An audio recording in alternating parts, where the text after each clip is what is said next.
touch.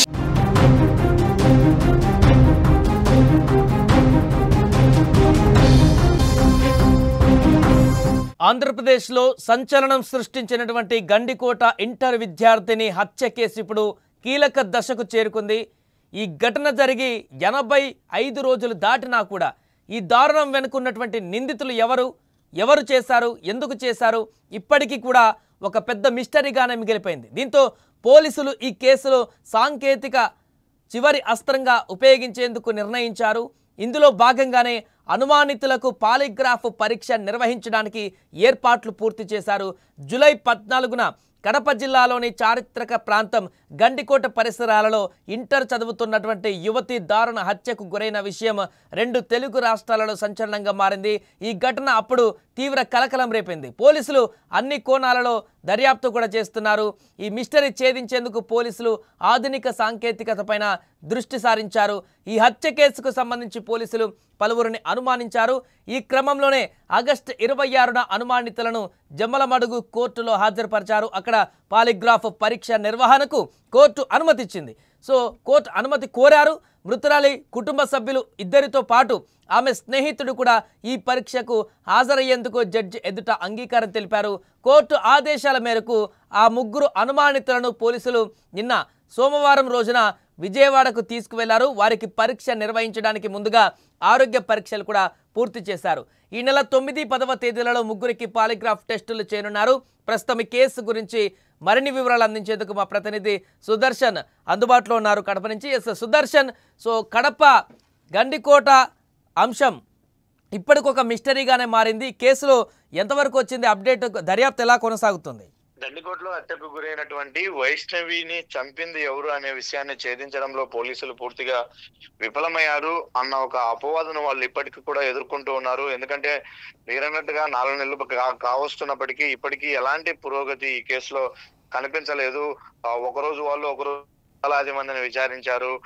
ఒక వారం రోజుల వ్యవధిలో గండికోటకు వచ్చిన టూరిస్టులందరినీ విచారించారు. అన్ని టెక్నికల్ ఎవిడెన్స్ ను కూడా సేకరించారు. అలాగే సెల్ ఫోన్ సిగ్నల్స్ డంప్ ను కూడా అనాలిసిస్ చేశారు. ఒక స్పెషల్ టీమును ఏర్పాటు చేసి కూడా ఇన్వెస్టిగేషన్ చేస్తున్న పరిస్థితి. అయితే ఎలాంటి క్లూస్ దొరకలేదు, ఎవరిని కూడా ఆధారాలతో పట్టుకున్న పరిస్థితి లేదు. అయితే ఇప్పుడు చివరి హస్తంగా పోలీసులు మరో సాంకేతిక పరిజ్ఞానాన్ని వాడబోతున్నారు. అది కూడా కోర్టు అనుమతితో. ఎవరైతే అనుమానితులుగా ఉన్నారో వాళ్ళకు పాలిగ్రాఫ్ టెస్ట్ నిర్వహించాలి అని పోలీసులు నిర్ణయించారు. అందుకు సంబంధించి గతంలోనే గండికోట జమ్మలమడుగు కోర్టులో పోలీసులు ఒక పిటిషన్ వేశారు. దానికి సంబంధించి ఎవరినైతే చేయాలనుకుంటున్నారో పోలీసులు వాళ్ళు కూడా జడ్జి ముందుట పాలిగ్రాఫ్ టెస్ట్ కు అంగీకరించిన నేపథ్యంలో ఈ నెల 9, 10వ తేదీల్లో 3కి పాలిగ్రాఫ్ టెస్ట్ చేయబోతున్నారు. ఇలా 3లో 2 వైష్ణవి కుటుంబ సభ్యులు కాగా మరొకరు వైష్ణవి ప్రియుడు. అంటే ఆ రోజు ఎవరైతే లోకేష్ ఆ అమ్మాయిని గండికోటకు తీసుకెళ్లారో అతనితో పాటు వైష్ణవి కుటుంబ సభ్యుల్లో 2కి ఈ టెస్టులు నిర్వహించబోతూ ఉన్నారు. ఈ టెస్టుల ద్వారా ఆయన ఖచ్చితంగా వాళ్ళు చెప్తున్నటువంటి, అంటే ఈ పాలిగ్రాఫ్ టెస్ట్ అంటే అందులో నిజాలను వెల్లడించే అవకాశం ఉంటది. వాళ్ళు ఇచ్చే కీలకమైన సమాచారం ఆధారంగా నిందితులను పట్టుకోవడానికి అవకాశం ఉంటదని పోలీసులు భావిస్తూ ఉన్నారు. అయితే ఈ టెస్ట్ కంటే ముందు వాళ్ళ ఆరోగ్య పరిస్థితి పూర్తిగా ఎలా ఉంది ఏంటి అనేది అనాలిసిస్ చేయాల్సి ఉంటది. కాబట్టి నిన్న విజయవాడకు తీసుకెళ్లి వీళ్ళకు వైద్య పరీక్షలు కూడా పోలీసులు నిర్వహించినట్టుగా తెలుస్తూ ఉంది. Right, thank you Sudarshan. So మొత్తానికి అది కడప గండికోట కేసు ఇప్పటికీ 80 రోజులు దాటిపోయింది. ఇంకా ఒక కొలిక్కి రాలేదు. అక్కడ హత్యకు పాల్పడ్డటువంటి వ్యక్తులు ఎవరనే దానికి సంబంధించిన క్లారిటీ రాలేదు. పూర్తిగా అన్ని రకాల దర్యాప్తులు చేసినా కూడా భారీగా అక్కడ పోలీస్ టీములు కూడా క్లూస్ టీములతో సహా అన్ని టీములు కూడా అక్కడ ఇన్వాల్వ్ అయి దర్యాప్తు చేస్తున్నా కూడా ఇప్పటికీ ఒక కంక్లూజన్ రాలేదు కేసుకు సంబంధించి.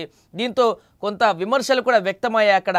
కానీ ఈ నేపథ్యంలో ఈ కేసుని ఎలాగైనా సాల్వ్ చేయాలని, ఖచ్చితంగా నిందితుడిని పట్టుకోవాలనేటువంటి కృత నిశ్చయంతో అక్కడ పోలీసులు కనిపిస్తున్నారు.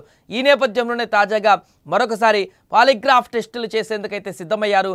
ఈ టెస్టుల ద్వారా కూడా కీలకమైనటువంటి సమాచారం బయటకు వచ్చే అవకాశం ఉంది. దీని ద్వారా అయినా అసలు నిందితులు ఎవరనేటువంటి విషయాన్ని అయితే గుర్తించే అవకాశం ఉంది. దీంతో చనిపోయినటువంటి వైష్ణవి ఈ మర్డర్ చేసినటువంటి వ్యక్తులు ఎవరనేటువంటి విషయం బయట ప్రపంచానికి తెలిసేటువంటి అవకాశం ఉంది. ఇక దీంతోనైనా ఈ కేసుకు సంబంధించిన ఒక కంక్లూజన్ అనేది వస్తుందో లేదో అనేది చూడాలి.